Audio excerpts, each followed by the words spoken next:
గ్రామాల అభివృద్ధికి కేంద్రంలోని మోదీ ప్రభుత్వం కట్టుబడి ఉందని ఆ దిశగానే 2014 నుండి గ్రామ పంచాయతీల్లో అనేక అభివృద్ధి పనులు జరుగుతున్నాయని బీజేపీ జిల్లా అధ్యక్షుడు గంగాడి కృష్ణారెడ్డి తెలిపారు.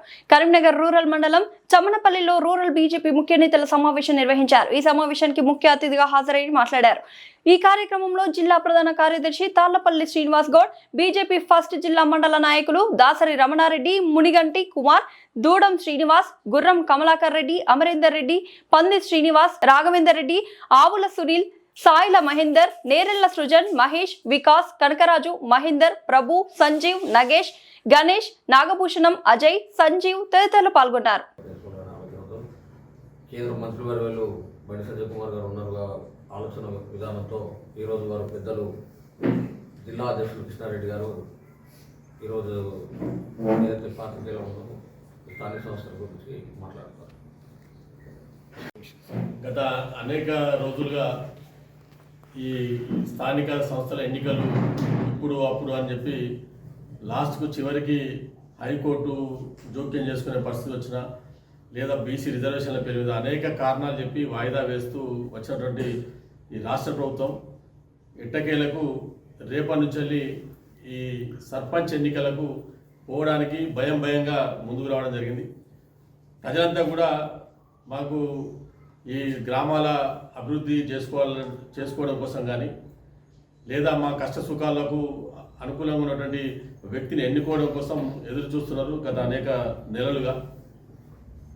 ఇటువంటి సమయంలో మా గ్రామాలు అభివృద్ధి చేసుకోవడానికి నిధులు ఎక్కడి వస్తాయి, అదేవిధంగా ఏ పార్టీ ప్రజలకు అండగా ఉన్నది, ఏ పార్టీకి గెలిపిస్తే ఏ పార్టీ బలపరిచిన అభ్యర్థులను గెలిపిస్తే మా గ్రామాలు అభివృద్ధి చెందుతాయి, వాళ్ళందరూ కూడా ఎన్నుకోవడానికి మన కరీంనగర్ జిల్లాకు సంబంధించినటువంటి ప్రజలంతా కూడా ఎదురు చూస్తున్నారు.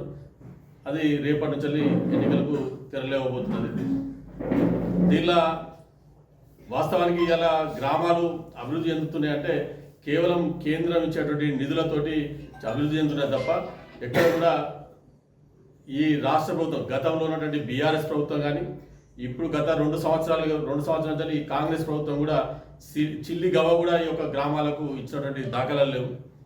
ఇవాళ కేవలం కేంద్ర నిధుల ఏవైతే వచ్చినటువంటి కేంద్రం నుంచి వచ్చిన నిధులతోటి ఇవాళ గ్రామాలు నడుస్తున్నాయి, అభివృద్ధి కార్యక్రమాలు నడుస్తున్నాయి తప్ప ఈ రాష్ట్ర ప్రభుత్వాల నుంచి ఇచ్చినటువంటి పరిస్థితి లేదు. గతంలో బీఆర్ఎస్ ప్రభుత్వం హయాంలో కూడా గ్రామ పంచాయతీ సర్పంచ్ అంతా కూడా వాళ్ళ ప్రభుత్వం పరిశీలిస్తుందని చెప్పి నమ్మి అనేక పనులు చేసి చివరికి చాలామంది ఆత్మహత్యలు కూడా సర్పంచ్ అంతా కూడా ఆత్మహత్య చేసుకునే పరిస్థితి కల్పించినటువంటి బీఆర్ఎస్ ప్రభుత్వం. ఈ 2 సంవత్సరాల నుంచి రూపాయి ఇవ్వలేనటువంటి కాంగ్రెస్ ప్రభుత్వం ఇవి 2 కూడా ఇవ్వలేదు. కేవలం ఇలా మోడీ గారి కేంద్ర ప్రభుత్వం నుంచి వచ్చినటువంటి నిధులు మాత్రమే వస్తున్నాయి. ఇవాళ ఈ కరీంనగర్ పార్లమెంటు నియోజకవర్గంలో ఇలా ప్రతి గ్రామానికి కూడా ఏదో రకంగా గౌరవ పార్లమెంట్ సభ్యులు కేంద్ర హోంశాఖ సహాయ మంత్రి వాళ్ళు బండి సంజయ్ కుమార్ గారు ఏదో రకంగా ఈజీఎస్ ద్వారా కానీ ఎంపీ ల్యాడ్స్ ద్వారా కానీ ప్రతి గ్రామానికి ఏదో ఒక కార్యక్రమం చేసినాం. ఈ పార్లమెంట్ పరిధిలో ఉన్నటువంటి 800 పైచిలకు గ్రామాలకి దాదాపు ప్రతి గ్రామానికి ఏదో రకంగా చేసినాం.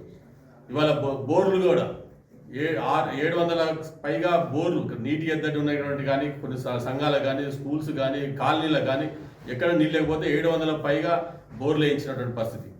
ఇలా రాష్ట్రం అంతా కూడా ఇలా ప్రతి ఇంటికి కూడా ఒక వ్యక్తికి కావాల్సినవి కానీ ఒక కుటుంబానికి కావాల్సినవి కానీ ఒక గ్రామానికి కావాల్సినవి ఈ జిల్లాకు కావాల్సిన అన్నీ కూడా కేంద్రం నుంచి వస్తున్నాయి. ఇలా ఉచితంగా రేషన్ బియ్యం ఇచ్చేది ఇలా మోడీ గారి ప్రభుత్వం. ఇవాళ ఆ బియ్యాన్ని వండుకొని తినడానికి కూడా ఉజ్వల గ్యాస్ పథకం ఇస్తున్నాం. ఇవాళ ఆరోగ్యం కోసం ఆయుష్మాన్ భారత్ కానీ ఇవాళ ఇందిరమ్మ ఇళ్ల పేరు ఇచ్చే పైసల్లో కూడా ఇలా కేంద్రం ఇచ్చే పైసలు ఇచ్చి ఇలా బిల్లులు చేతులు దుక్కునే పరిస్థితి. గతంలో కూడా 2 లక్షల పైగా ఇళ్లను గత బీఆర్ఎస్ ప్రభుత్వం కూడా వాటిని పక్కదారి పట్టించినటువంటి పరిస్థితి ఈ రాష్ట్రంలో ఉంది.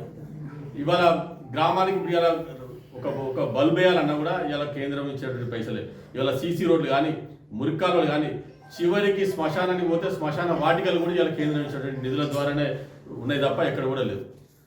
ఇవాళ రోడ్ల విషయాలు కూడా గ్రామీణ సడక్ యోజన పేరుగా కానీ సిఆర్ఐఎఫ్ నిధులు కూడా ఈ 17 పార్లమెంట్లో అత్యధికంగా దాదాపు సుమారు 600 కోట్ల వరకు ఈ యొక్క కరీంనగర్ పార్లమెంటుకు తీసుకురావడం జరిగింది. ఇలా మొన్న 170 కోట్ల పైగా మొన్నటి ప్రకటించినటువంటి దానిలో కూడా మన కరీంనగర్ పార్లమెంటు నియోజకవర్గం రావడం జరిగింది. ఇవాళ ఈ గత అనేక సంవత్సరాలుగా మన కరీంనగర్ రూరల్ నుంచి కానీ చొప్పాని ప్రాంతం నుంచి కరీంనగర్ పోవాలంటే అక్కడ రైల్వే తేలుగుంటపల్లి దగ్గర రైల్వే క్రాస్ చేయాలంటే గంటల కొద్దీ అనేక మంది రోగులు కానీ చాలా మంది ప్రజలు ఇబ్బంది పడేటువంటి పరిస్థితి.